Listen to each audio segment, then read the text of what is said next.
G'day, this is Charlie and I'm coming to you today from my locals community with your daily dose of business inspiration. Come on over and join me at askcharlieleetham.locals.com. You can join the community for free. You can become a supporter to join in the conversations and to start your own conversations and access supporter-only content. You will also, of course, be helping me to keep creating content like this, like my podcasts and like my tutorials. Today is topic number 154, navigating challenges with resilience. Resilience, it's such an important thing, isn't it? And I don't think it's something we think a lot of, or I'm not even sure some of us, like I know I had trouble defining what resilience was to begin with. So we need to talk a little bit about that.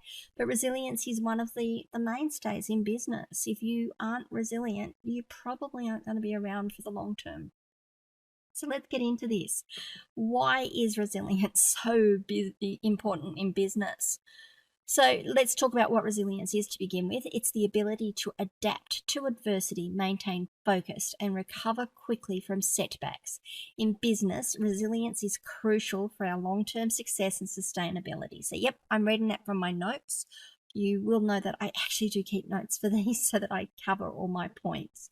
But yeah, so resilience is about how you bounce back, how you deal with it when it gets tough, how strong you are, how elastic you are sometimes, how far can you stretch, and then stretch and snap back when you need to, snap back into place and keep moving. So resilience is about adapting to adversity, maintaining your focus, and recovering quickly from setbacks. It has a major impact on performance, of course. Individuals and organizations can handle stress better. Your productivity increases or is maintained at the very least, even if it doesn't increase, but in a lot of cases it will increase. And you can continue to progress despite the challenges.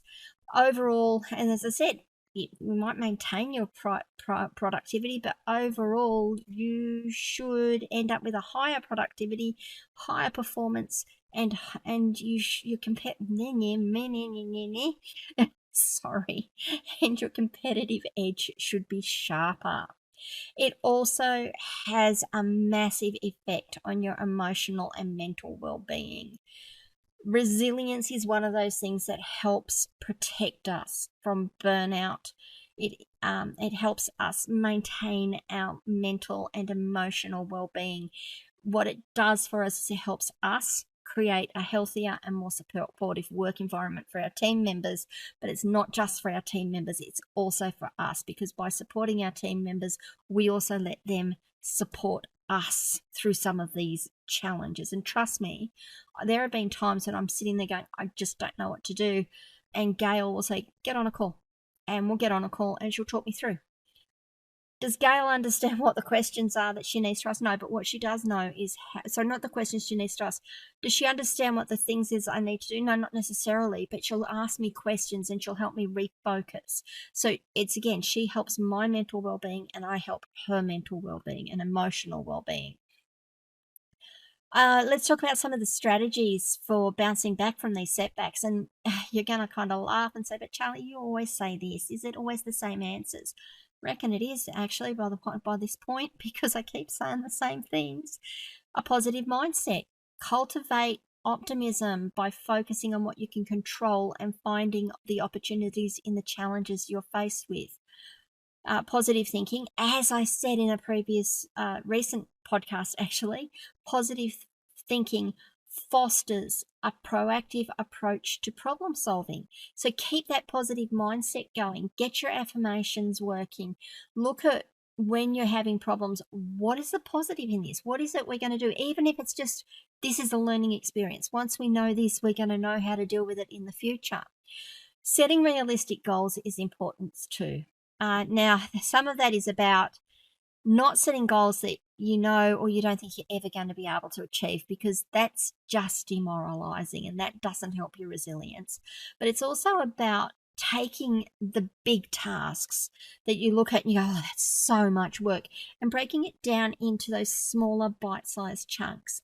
It's like eating an elephant, as I've said before. You eat it bite by bite. You don't try and eat an elephant all at one time. So you've got to break your larger goals down into small, manageable steps. You don't need to know how to get to that. You don't need to know every step that you need to take to get to the end. You just need to know what steps you need to take to get to the next step, the next part, the next phase. And then when you get there, you can look at the next steps. And before you know it, you're all the way along. Now, an example I can give you of this, it's actually a really personal example for myself. I've been walking lately. I'm trying to improve my fitness. I'm trying to lose some weight.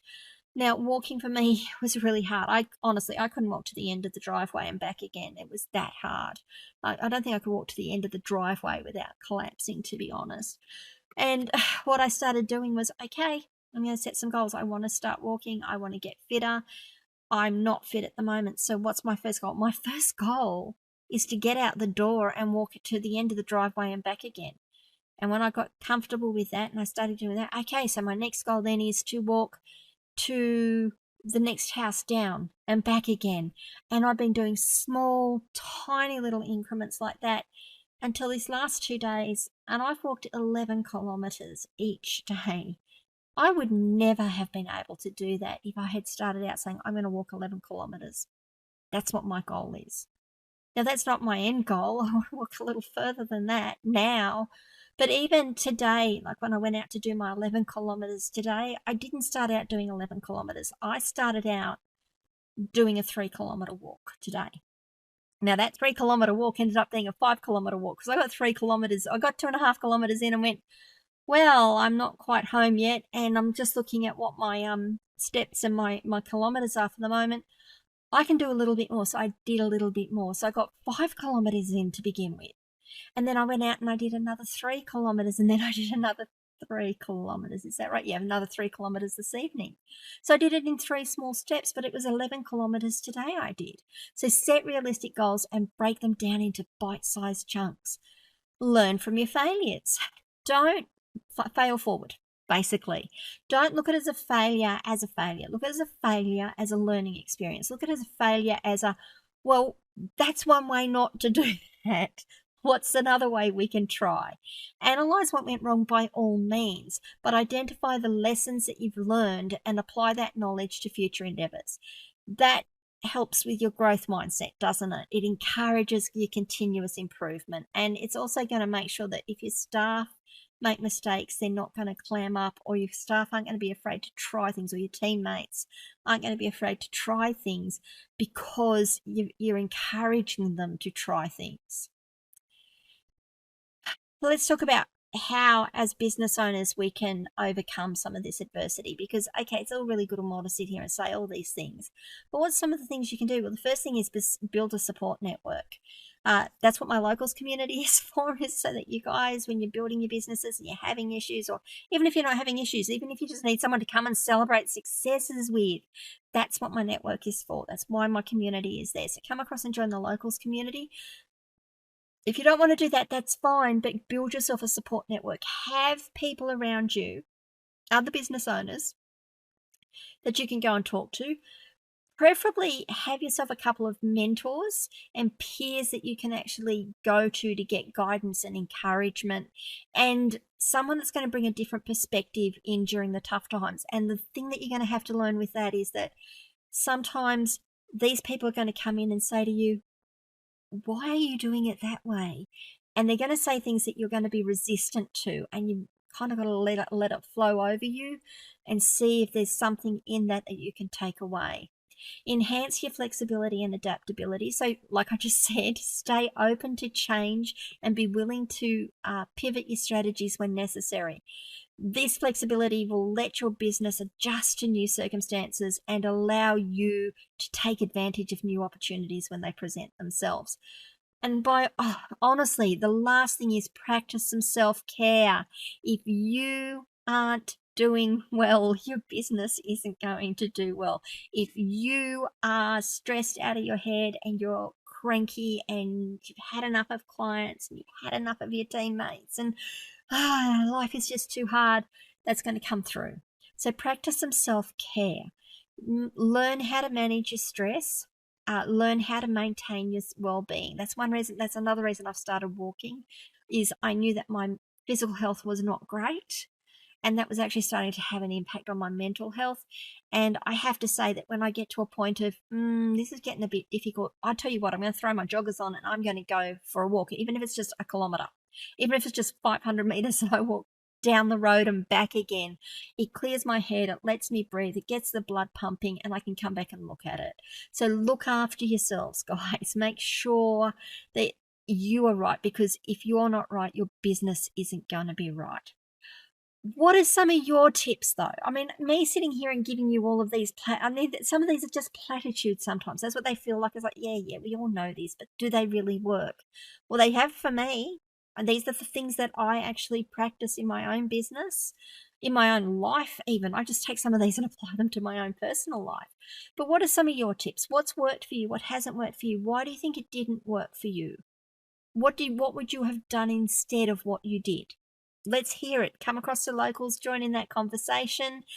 Remember to like this video, subscribe to my channel, ring the notification bell so you find out when I drop more content. Please, please, please leave reviews so that people can see whether this content is valuable or not. That's the positive reviews. Even if it's not a positive review and you've got some feedback for me, I would love to hear it, because it really does help me tailor this content to help you guys. And maybe share this content with someone else who needs to hear it today or you think might benefit from it. And I will see you all tomorrow. Talk to you later, guys. Bye.